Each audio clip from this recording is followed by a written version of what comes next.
Alrighty, welcome to one of your ethnic studies 100 lectures. I just wanted to go over some material that you guys have read, learned about in the past couple of weeks. And I wanted to also touch base on some topics that you guys are going to be reading about this week. So, again, my name is Professor Morales. Or I know either call me Catherine, whatever works. So this first slide here, I know week 3, I assigned materials to help you kind of gauge a better understanding of the difference between race and ethnicity, because race and ethnicity can be used almost, I would say, interchangeably. Let me give you guys a example. I know you're gonna see this, hold on, but so this is from the US Department of the Interior. The Interior is gonna deal with things like natural parks, wildlife, and federal trusts to native and indigenous land. So I wanted to show you guys this. Sorry, you're gonna hear a lot of noise in the background right now. So I don't know if you guys are familiar with seeing these like categories or definitions. Sometimes when you apply for a job, you enroll in a college, there'll be some type of form that asks you your racial categories and definitions, and it'll also ask for your ethnicity. So for example, this is a way that the US government tries to obtain statistics about individuals or companies, how they obtain information. So usually it will encompass like one of these groups here. But something that I wanted to point out, okay, so here your 2-question format, race and ethnicity. So you have the selection of either American Indian or Alaska Native, Asian, Black or African American, Native, Hawaiian, or other Pacific Islander, white. Then it'll ask you if the data is collected separately, it'll ask you about ethnicity, and it'll ask if you're either Hispanic or Latino or not Hispanic or Latino. The reason why I show you guys this is because I want to just, I want to place this type of material in like a day-to-day context. I'm sure we've all seen these forms, but I want to pose the question of, do you think, based off of the reading from weeks prior, what you've learned so far, like what are your thoughts on if in regards to ethnicity here in the US, you're either Hispanic or Latino or not Hispanic or Latino? What do you think these two options reveal about the US as culturally right now? It's just something interesting to think about, and whether or not these questions are going to change, or are these groups going to change.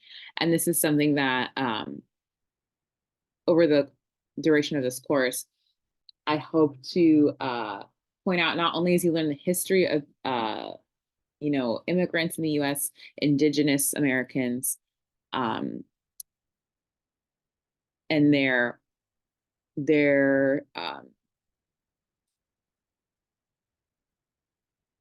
history within the United States, just really how mutable race and ethnicity are. So just for a brief, here, let me, so just to have some kind of definition going, I wanted to clarify that ethnicity is usually dealing with social customs, cultures, language, faith. When I say more personal, I really think it depends on the individual. Race, if you look up the definition of race, a lot of times people will as assume it's tied to a biological composition or physical attributes, DNA, like the sharing of an ancestor. I, want to pose the question of, but do these definitions work? As you were reading, race and ethnicity, as you were watching the videos, did you find that these things were clear cut? Were you more perplexed after? Um, and just for the sake of this class, I will stick with these definitions in this way, but I hope that through the duration of the class, you'll be able to come to see how these things change over time. Okay, so for your reading this week and for the discussion board, I wanted to have some content regarding bias, discrimination, and prejudice. So a bias is an assumption that can be seen as favorable, but it can also be harmful to an individual or group, and it can be done with or without one's awareness. And by with or without one's, I mean the individual who is having the bias. So, for example, you can have a bias that you might think might be a positive attribute, but biases can lead to stereotyping, which can often lead to generalizations, and then it can also lead to misinformation. So in addition to bias, there's something known as conscious and unconscious bias. So conscious bias is when you're aware of the ideas, perceived notions of maybe an individual or group, we're going to say in this context. But an unconscious bias is claim that you're not aware, that you're not aware of maybe the preconceived notions that you have, the perceptions that you have. And as we discuss, when we discuss prejudice, which here, negative perception, value, belief, or feeling towards a group of individual or individual, often leading to discrimination. So prejudice is I would say it's a very strong feeling, value, belief, and it's not something that is usually associated with like a positive. It's usually at the compromise of somebody else. Now, I pose the question to you guys: do you think that if someone has conscious bias, could that become prejudice? If you're consciously aware of a bias maybe you have towards a specific group, if that could mutate and become prejudice. Discrimination is behavior or action from an individual or institution resulting in differential treatment due to bias and or prejudice. So discrimination, I want you to think of maybe physical acts that have happened. Maybe they're involving the legislation, they're legal, maybe they are happening on a more personal level. I think you'll see that happening in Raisin in the Sun, a Raisin in the Sun, because discrimination happens in a multitude of ways. It can happen legally, it can also happen socially. So let's go ahead and just some background information about Raisin in the Sun. So Raisin in the Sun is a play actually written by Lorraine Hansberry. She's a Black writer, and it's about the Youngers family who reside in South Chicago in the 1950s, and they're about to receive an inheritance, giving them the ability to purchase a home in a white community.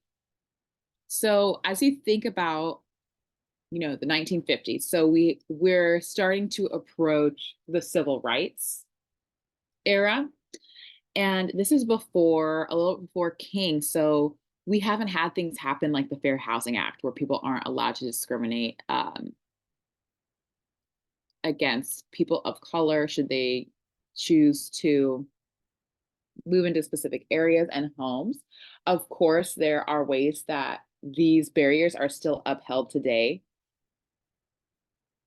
But this is before we have some form of legislation that, you know, advocates and says you cannot do this any longer. And actually, just very recently, the US Department of Treasury, which you can view their website, they're claiming that still even to this day, there's evidence that Black and Hispanic home buyers have paid more than white home buyers for similar quality homes. So I want you guys to watch the scene, and I want you to see whether you can see bias, prejudice, or discrimination happening in the clip. Next, the reading that I assigned regarding LaTosha Harlan. So for some context regarding that as well, we're going to fast forward to the 90s. So this involves Rodney King, who in 1991 was in a police chase by LAPD, and he was beaten, and it was all recorded. It was all recorded. The nation saw it. In 1992, the Rodney King riots broke out because the police were acquitted that were involved with basically the physical harm of Rodney King. So not long after the crime against Rodney King in 1991, we have the murder of LaTosha Harlins. LaTosha is she's about 15 years old, and she goes into a shop to pick out some orange juice, and it is perceived by the shop owner, who's Korean, that she's going to steal, and she ends up dead.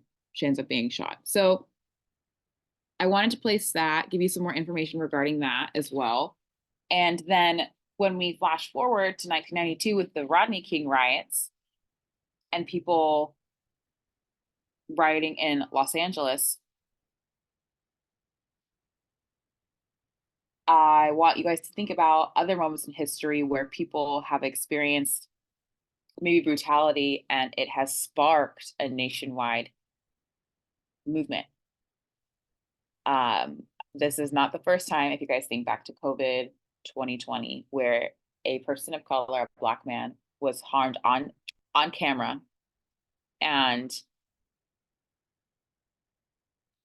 the response that the nation had to seeing violence like this inflicted by police. So just some information for you guys to think about. Again, if you have any questions, please go ahead, email me, and we will see you again in your next lecture.